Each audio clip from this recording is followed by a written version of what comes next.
catered week this week. Only 6 games to go through. And joining me is Michael Pullman. Sorry, I got totally blank there for a second. How you doing, sir? Good, mate. Glad to be here and looking forward to another awesome weekend of rugby. Yes, absolutely. And we kick off on Friday night here in Hamilton with the Chiefs versus the Hurricanes.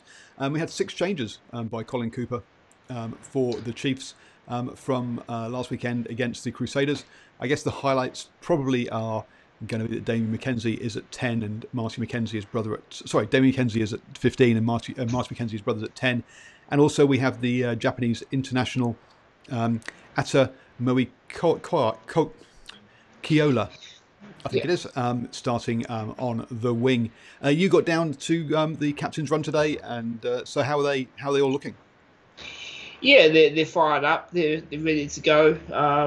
We learned today a bit more about Brody Retallick's travel schedule. So he'll be going to Pretoria next week with the team, and then but he won't be going to Argentina, so he'll be coming straight back. But yeah, like you said, a few changes to the lineup, and really interested to hear about this Ryan Coxon, who I'd never really heard before, but he's a prop from Tasman. He in line for Super Rugby debut, and I think moving Damien back to fullback.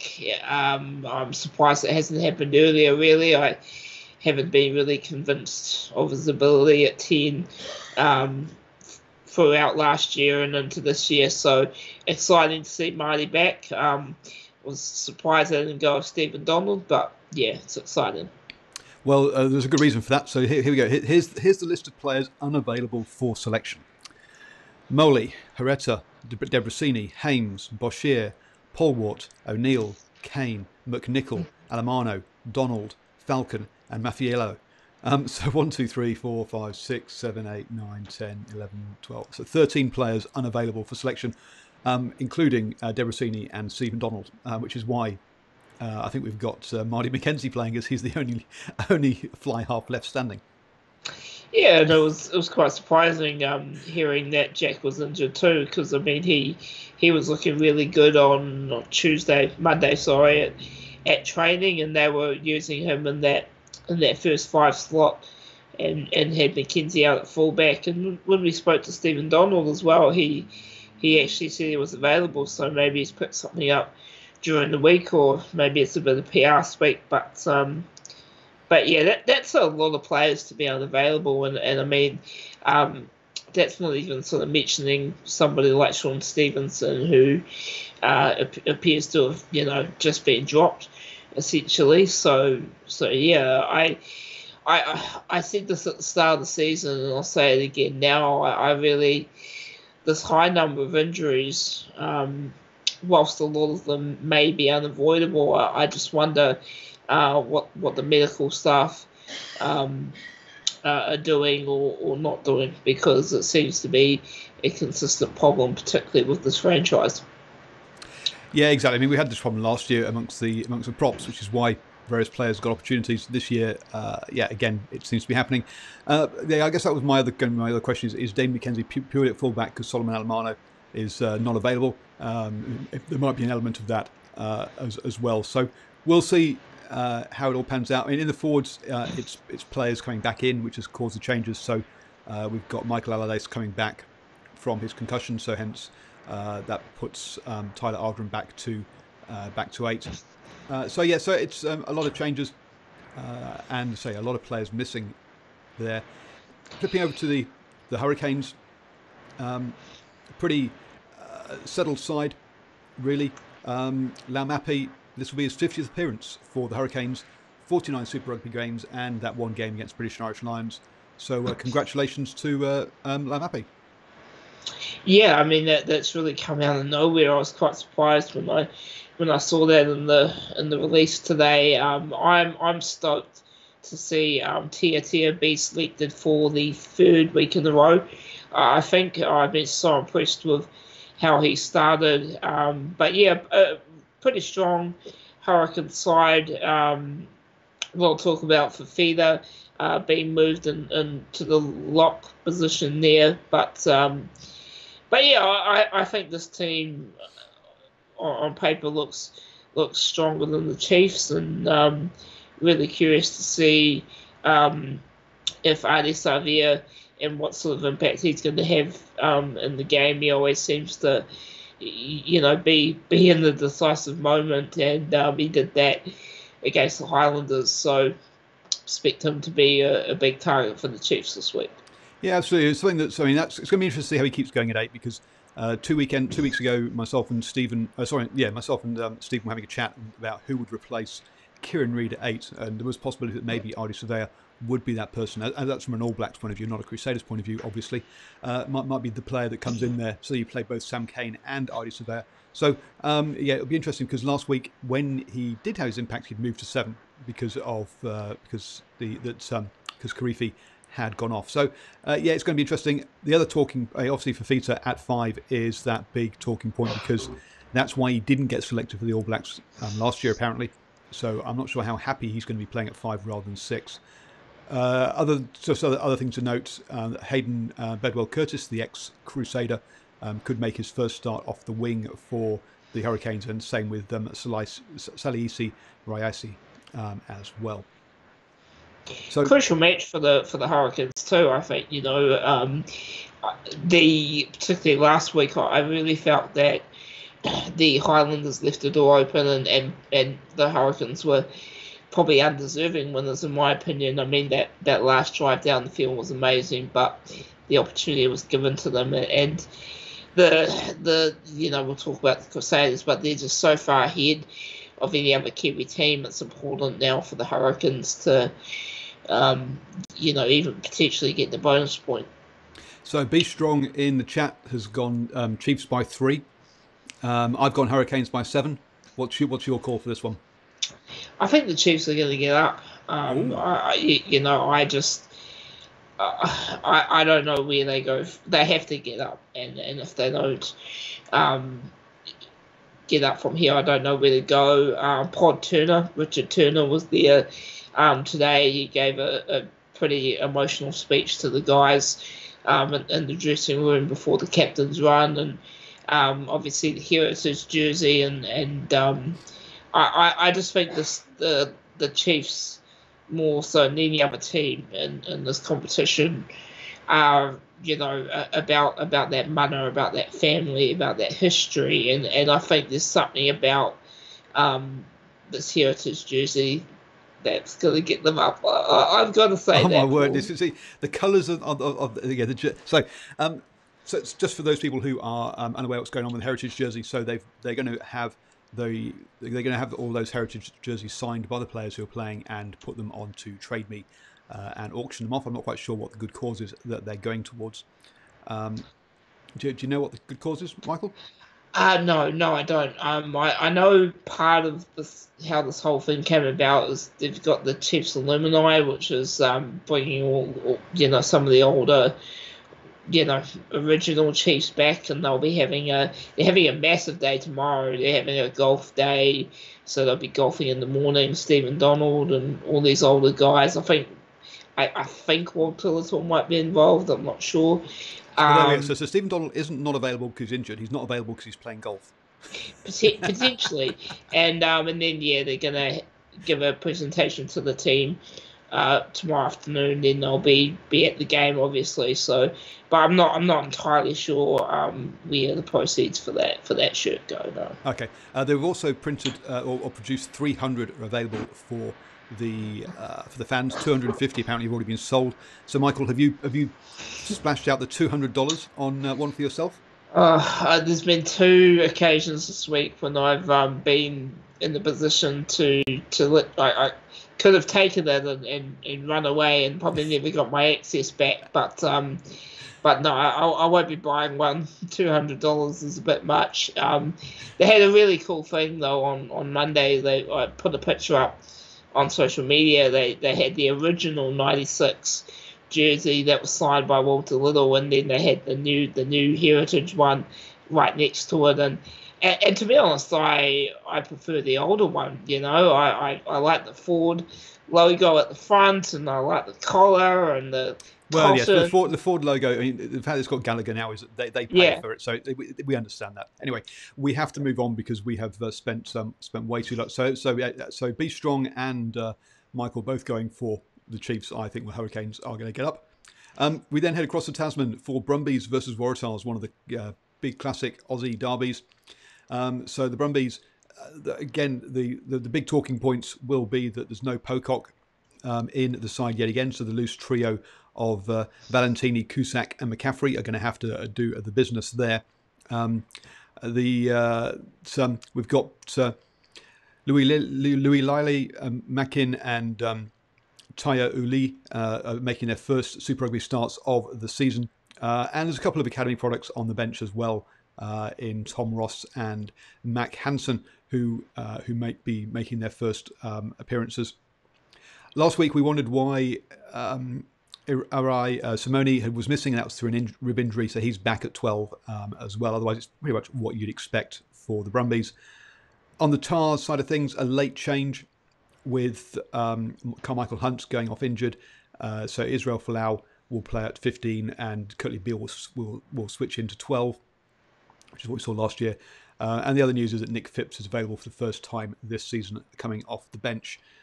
Any sort of particular matchups that you see here that jump out at you?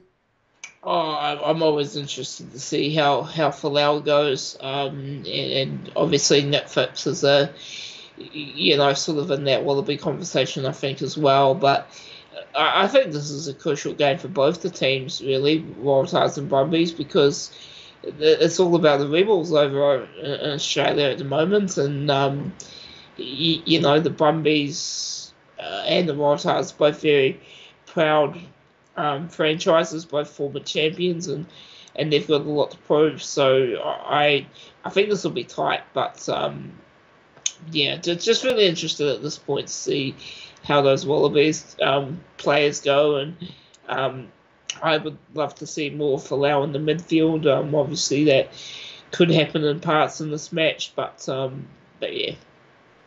To me, what this is going to come down to is I think the Waratahs got a bit of a lightweight pack, to be honest, whereas the Brumbies have definitely a stronger pack. So if the Brumbies pack can get dominance, put the Waratahs on the back foot, then it's going to be hard for their backs to explode.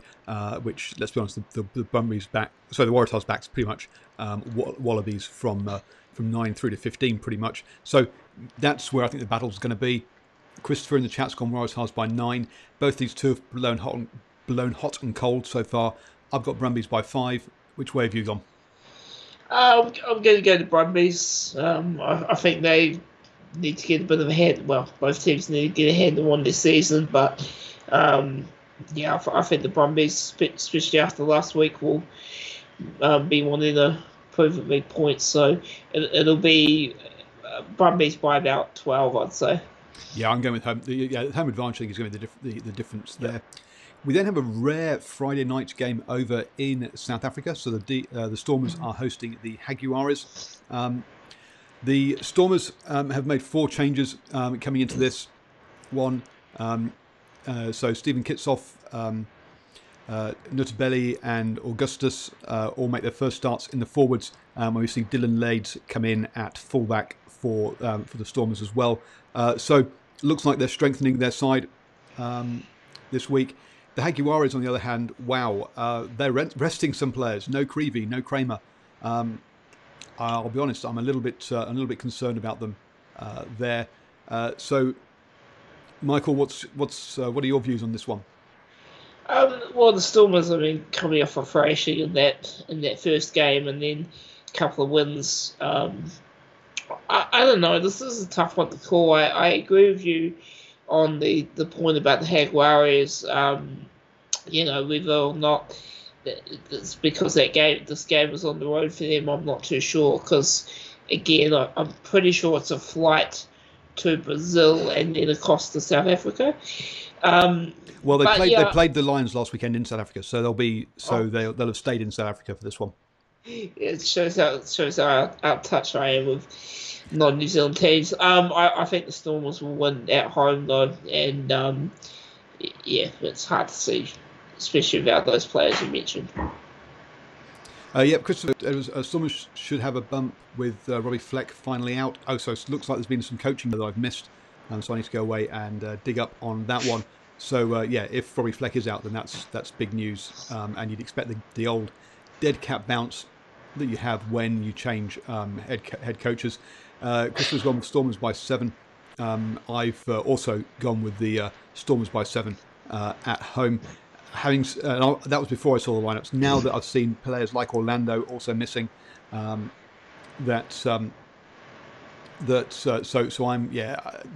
definitely concerned about the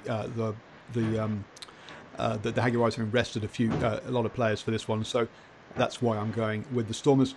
Which way are you going, Michael?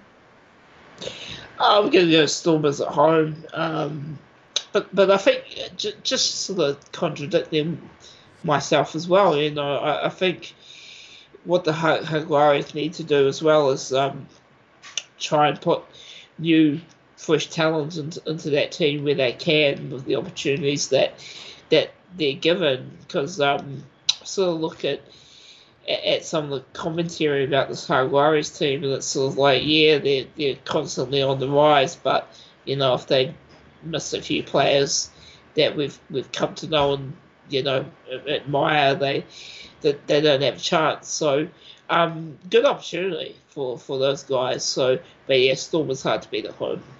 Yep, absolutely, and they do need to. Also, it's a long old season for a lot of these players with the Rugby World Cup coming up as well. So yeah, not surprised they are resting some players. Simon's gone the other way. He's gone Jaguares by 7.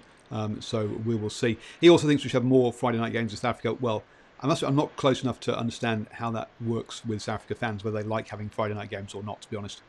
So the Sunwolves host the Reds then. That's a Saturday afternoon one here in New Zealand. So the Sunwolves welcome back Hayden Parker at 10. I always look to see whether he's playing. Little's also out there as well. So their back line is going to be run quite nicely for them. Some players will recognise, obviously, from New Zealand. Dan Pryor gets a start this weekend on the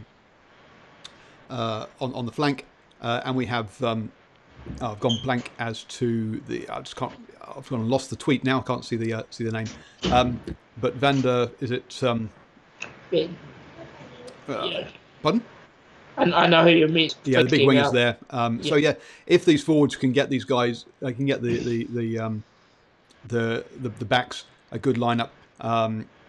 It will be good to see what's. They'll be quite exciting at the backs. Looking at the Reds, the two Smiths up front, so they're brought back. Interesting to see here that in accordance with Rugby Australia's workload management policy this year, Wallabies spring tourists Tupu and Rhoda have been rested for this weekend. So the Reds have taken this opportunity to rest some players, which, let's be honest, if you're going to choose a team, the Sunwolves are a good choice there. Lucas back at 10, Hamish Stewart back at fullback, Crevy's in there. This should be a good old game, shouldn't it? Oh, there's no reason why the Sunwolves can't win this. They super impressive in the last few weeks. I think Michael Little was actually one of the best players in the competition, actually. I'm expecting this to be actually a bit of a walkover to the Sunwolves, really. I mean, when you take in the likes of Dan Pryor, Hayden Parker, and just how bad the Reds have been this season so far. There's bit of a talk about, hey, there's a divide in the Chiefs locker room. Well, I think there's an even bigger divide between Brad Ford and his players. So, I think the Sunwolves are going to win this easy, actually. Sunwolves by 3. Chris has gone Sunwolves by 4. I'm the exception to the rule here. I've gone Reds by 3, so I've gone the other way. You said easy. Everyone else has gone pretty tight. So we'll see how that one pans out. Oh, I forgot to mention, for the Chiefs versus the Hurricanes, keep a track of the real Mike Pullman's on Twitter. He'll be at the game. I won't be, but I will be doing live post-match reaction on YouTube, so come and join me for that. After this, we have the Highlanders versus Crusaders, and I'll do live post-match reaction to the Highlanders versus Crusaders as well. So the Highlanders made 2 changes to the 2 players that left the field with concussion last week. That is very good news that they're resting players that had concussion. I'm glad to hear that side of things. So Walden and Weston come in for Amanda Jensen and Parry Parkinson. Frizzell comes in for Hemapo, who gets a rest, and Lee also gets a rest, replaced by Naholo. The other interest, pretty much all the All Blacks available for this one from the Highlanders' point of view, and a 6-2 split on the bench, so forwards to backs. If you look at the Crusaders side of things, Moody gets a rest and Owen Franks comes back. Sam Whitelock is back for the first time this season. And then we see Bridge and Havili come back into the side. Will Jordan goes down to the bench. Otherwise, it's pretty much a first choice Crusaders lineup. Which matchups are you looking forward to here?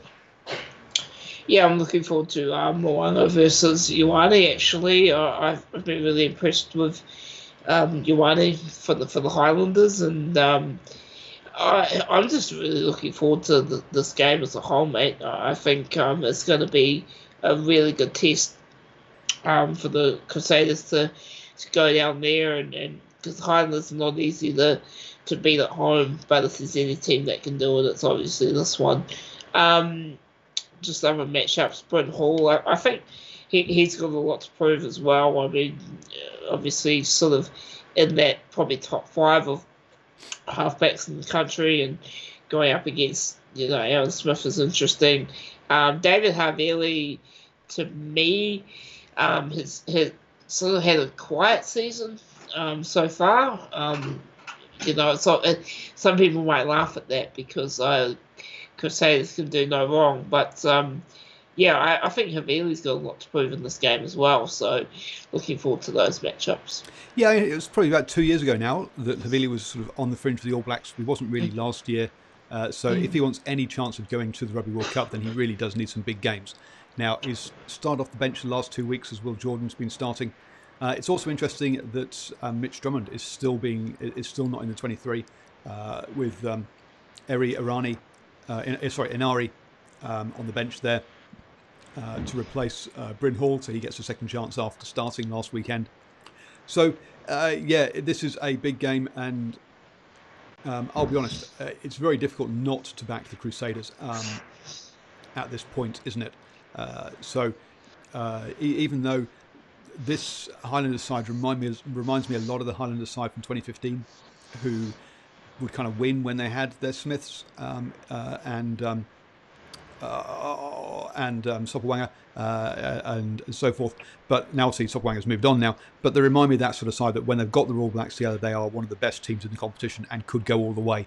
When they rest players, they don't quite have that the backup. So they're not resting anyone this weekend, so they're in with a good shout. I've gone Crusaders by 3. Which way have you gone, Michael? Yeah, I'm going to go to Crusaders by about 7. I think this will be a really good test for them, as I said. I'm disappointed too that Sevu Reece, I'm just seeing here, is in the Crusader Knights team, which is the development squad. He had a bloody great game last week, so he's unlucky. But yeah, I think I'll be watching this very closely, and I think it'll be good to see Sam Whitelock back on the park, and I think he'll probably play more minutes. Probably about 65 minutes, I reckon they'll give him, maybe. But now Crusaders by 7. Yeah, Quinton Strange back on the bench, which means that Luke Romano gets the weekend off. The other thing to remember about this one is that, or the other point to raise about this one is it's Owen Frank's 150th game for the Crusaders, 149 Super Rugby caps in that one game against the Lions. As you say, Sevu Reece has been dropped, but when you got George Bridge coming back in, Braden Enor, it's difficult to say that they shouldn't bring Bridge back. So he's just got to bide his time. But you're right, he did play very well last time. Oh yeah, I think it's just that sort of, like you say, those players, those two have been really consistent as well, and I mean it's a picking order thing as well. So not surprised, just yeah. Yep. The final game of the round, we'll see the Lions host the Rebels. The Rebels, and they obviously are 3-0 from the 3-0 from the from their games so far this season. Will against the Lions, who have blown hot and cold, they've beaten Jaguares twice, but they've lost to the Bulls and to the Sharks, or to the Stormers. No, to the Stormers. Sorry, so far this season. No team news from these two sides as yet, so we can't tell you what the lineups are going to be like. But what are your thoughts ahead of this game? I don't want to say it, but I think the Rebels are probably going to have their first loss of the season. I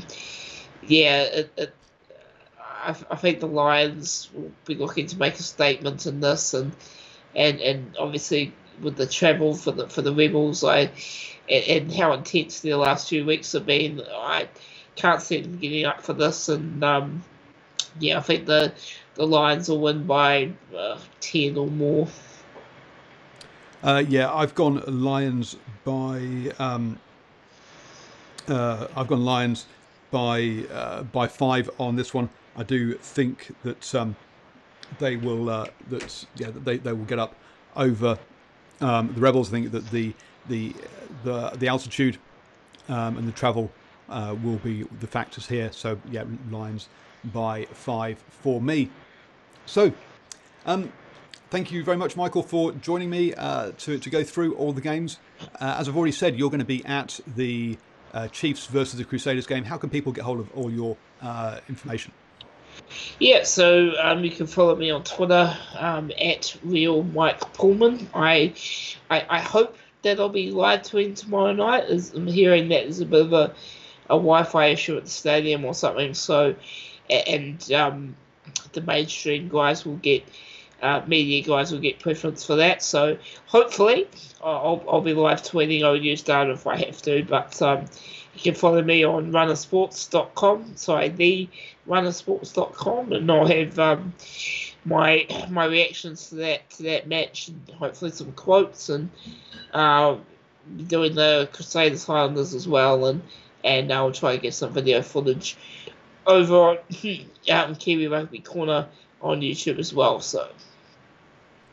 I will obviously, as I already said, I'll be live straight after the Chiefs versus the Hurricanes and Crusaders. Highlanders versus Crusaders. God, I got them wrong way around again. So do join me for that on YouTube. So you get that. Don't forget to subscribe. It's up there, and hit the bell so you make sure you get the notifications. Down there is my link to Patreon. Now that's my members site. And Christopher has asked me in the chat, am I going to be doing a video on the Six Nations and the CDC bid? At the moment, that's not none of my plans. But if you were a Patreon, you could request that, and then every week I do whatever videos my patrons ask me for, or sometimes actually written articles, and they go available just for them. So for as little as $1 a month, you can get yourself on there. Michael's a Patreon, and you can request, as I say, any topics you want me to talk about, and I will produce those videos for you behind that. Over there, there'll be 2 videos on the recording. 2 boxes on the recording that the artificial intelligence here at YouTube says you're going to enjoy. So give those a watch as well, and enjoy whatever rugby you're watching this weekend.